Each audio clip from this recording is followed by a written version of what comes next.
പരിശുദ്ധാത്മാവേ എന്നിൽ വന്നു നിറയണമേ. പരിശുദ്ധാത്മാവേ കൃപ ചൊരിയണമേ. പരിശുദ്ധാത്മാവേ ശക്തി പകരണമേ. പ്രിയപ്പെട്ട ദൈവജനമേ, ഈ ശുശ്രൂഷയിൽ പങ്കെടുക്കുന്ന ഓരോരുത്തരും ആഗ്രഹിക്കേണ്ടത് പരിശുദ്ധാത്മാവിന് വേണ്ടിയാണ്. നമ്മളായിരിക്കുന്നിടങ്ങളിൽ രണ്ട് കരങ്ങളും നെഞ്ചോട് ചേർത്ത് കണ്ണുകളടച്ച് ഈ പരിശുദ്ധാത്മാവിൻ്റെ പ്രവൃത്തി അത് നമ്മിൽ അനുഭവിക്കുന്നതിന് വേണ്ടി പ്രാർത്ഥിക്കുക. നിങ്ങൾ ആര് തന്നെയാണെങ്കിലും നിങ്ങളുടെ ജീവിതത്തിൽ എന്തെല്ലാം സംഭവിച്ചിട്ടുണ്ടെങ്കിലും ഈ സമയത്ത് പരിശുദ്ധാത്മാവേ പരിശുദ്ധാത്മാവേ എന്നിൽ പ്രവർത്തിക്കണമേ, അതിനുവേണ്ടി ആഗ്രഹിക്കണം.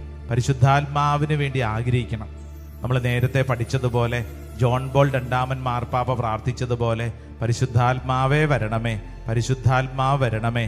ദേ രണ്ട് കരങ്ങൾ നെഞ്ചോട് ചേർത്ത് കണ്ണുകളടച്ച് എല്ലാവരും ആഗ്രഹിച്ചേ, പരിശുദ്ധാത്മാവ് വരണമേ, പരിശുദ്ധാത്മാവ് വരണമേ, പരിശുദ്ധാത്മാവ് വരണമേ.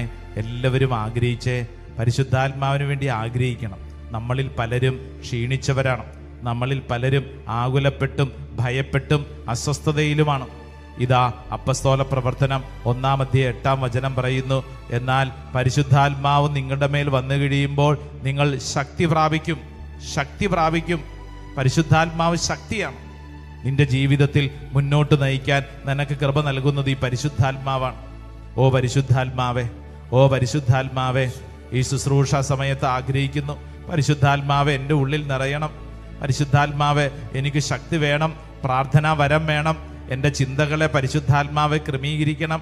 എൻ്റെ എല്ലാ ആലോചനകളെയും പരിശുദ്ധാത്മാവെ ക്രമീകരിക്കണം. പരിശുദ്ധാത്മാവിന് വേണ്ടി ദാഹിക്കണം. പരിശുദ്ധാത്മാവേ പരിശുദ്ധാത്മാവേ പരിശുദ്ധാത്മാവേ. നമ്മൾ പരിശുദ്ധാത്മാവേ എന്നുള്ള ആ പേര് അതിങ്ങനെ ഉള്ളിൻ്റെ ഉള്ളിൽ പറഞ്ഞ് പ്രാർത്ഥിച്ചേ. പരിശുദ്ധാത്മാവേ എന്ന് ഇങ്ങനെ ആവർത്തിച്ച് പറയണം. പരിശുദ്ധാത്മാവിൻ്റെ പേര് പറയണം. കാരണം ഈശോയെ എന്ന് വിളിക്കുന്നത് പോലെ തന്നെ വിളിച്ചു പ്രാർത്ഥിക്കേണ്ട ഒരു പേരാണ് പരിശുദ്ധാത്മാവ്. പരിശുദ്ധാത്മാവ് പരിശുദ്ധാത്മാവ്. നമ്മളതിങ്ങനെ ഉള്ളിൻ്റെ ഉള്ളിൽ പലതും ഇങ്ങനെ പറഞ്ഞ് പ്രാർത്ഥിച്ച് പരിശുദ്ധാത്മാവേ എന്ന് പറയണം. പരിശുദ്ധാത്മാവേ പരിശുദ്ധാത്മാവേ പരിശുദ്ധാത്മാവേ.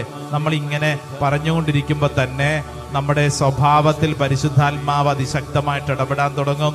നമ്മുടെ ശരീരത്തിൽ പരിശുദ്ധാത്മാവിൻ്റെ ശക്തി അനുഭവിക്കാൻ തുടങ്ങും. നമ്മുടെ ഓർമ്മകളിലും ചിന്തകളിലും വിചാരങ്ങളിലും പരിശുദ്ധാത്മാവ് പ്രവർത്തിക്കാൻ തുടങ്ങും. ഇവിടെ നിന്ന് പ്രാർത്ഥിക്കുമ്പോൾ നിന്റെ വീട്ടിലേക്ക് പരിശുദ്ധാത്മാവ് പ്രവർത്തിക്കാൻ തുടങ്ങും. ആഗ്രഹിക്കണം, എല്ലാവരും ആഗ്രഹിക്കണം. പരിശുദ്ധാത്മാവേ പരിശുദ്ധാത്മാവേ പരിശുദ്ധാത്മാവേ പരിശുദ്ധാത്മാവേ പരിശുദ്ധാത്മാവേ പരിശുദ്ധാത്മാവേ പരിശുദ്ധാത്മാവേ. എല്ലാവരും ആഗ്രഹിച്ച്